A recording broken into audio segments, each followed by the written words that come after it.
Alors, revenons un peu sur le Brexit.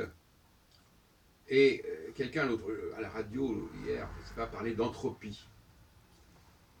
C'est pas une mauvaise façon de définir les effets de ce que j'appelle la conjonction en astrologie 7, SEPT. La conjonction produit de l'entropie. Et nous sommes en période de conjonction puisque Saturne est autour de la conjonction avec Antares, qu'il est même en rétrogradation en plus, et qu'il va rejoindre à la mi-août, donc dans moins de 2 mois, cette conjonction, qu'il a déjà connue, puisque c'est un phénomène de rétrogradation qui est assez complexe. Je sais bien que les planètes ne rétrogradent pas, mais du point de vue de l'observateur de la Terre, il y a ce phénomène de rétrogradation. Tous les astronomes vous le confirmeront. Donc, le Brexit génère de l'entropie. Plus exactement, c'est l'Europe, c'est l'Union européenne qui est dans l'entropie. Mais c'est également le Royaume-Uni. On parle d'ailleurs actuellement du Royaume désuni. Donc ce sont des constructions, deux constructions en quelque sorte. Celle du Royaume-Uni qui se fragilise avec les menaces du point de vue de l'Écosse, du point de vue de l'Irlande du Nord. L'Irlande du Nord qui n'apprécie guère d'être séparée de l'air par une frontière, alors qu'avant, comme ils étaient tous les deux dans l'Union européenne, il n'y avait pas de frontière véritablement. Ça calmait le jeu. Elle ne se sentait pas complètement britannique, si vous voulez. Là, ça va déséquilibrer. Donc, Union européenne en péril, en doute, tout ça, c'était parfaitement prévisible.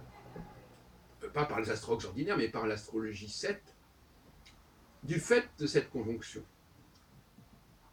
Cela dit, cette conjonction, contrairement au comportement de beaucoup d'astrologues en mondial, n'a rien d'exceptionnel. Et les commentateurs actuels ne sont même pas capables de dire si ce qui se passe actuellement est ou non exceptionnel. Ça n'a rien d'exceptionnel. Bon, ça peut parfois être vécu de manière plus dramatique que à d'autres moments, mais ce sont des phénomènes qui se produisent normalement. Et qui d'ailleurs, comme beaucoup d'observateurs le reconnaissent, peuvent être très féconds. Ça peut obliger à sortir d'une routine qui ne fonctionne pas bien pour passer à autre chose. Et c'est bien ça le rôle de la conjonction. Et ça va se calmer, ça va trouver un nouveau rythme lorsque l'on va arriver à la phase de culmination. Et lorsque Saturne, on pense d'ailleurs au solstice d'hiver, Saturne va remonter vers, après la conjonction, il va s'éloigner petit à petit de la conjonction pour aller vers la culmination, puis après il va retomber vers la conjonction évidemment. Et ça nous renvoie à 2018 en gros.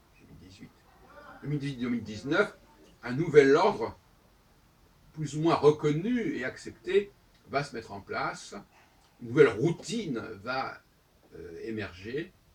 Et tout ça est relatif. Mais enfin, bon, sans l'astrologie, sans l'astrologie 7, on vit les choses au jour le jour, sans perspective sérieuse ni dans le passé, ni dans le futur. C'est un tort. Mais c'est tout l'apport de l'astrologie.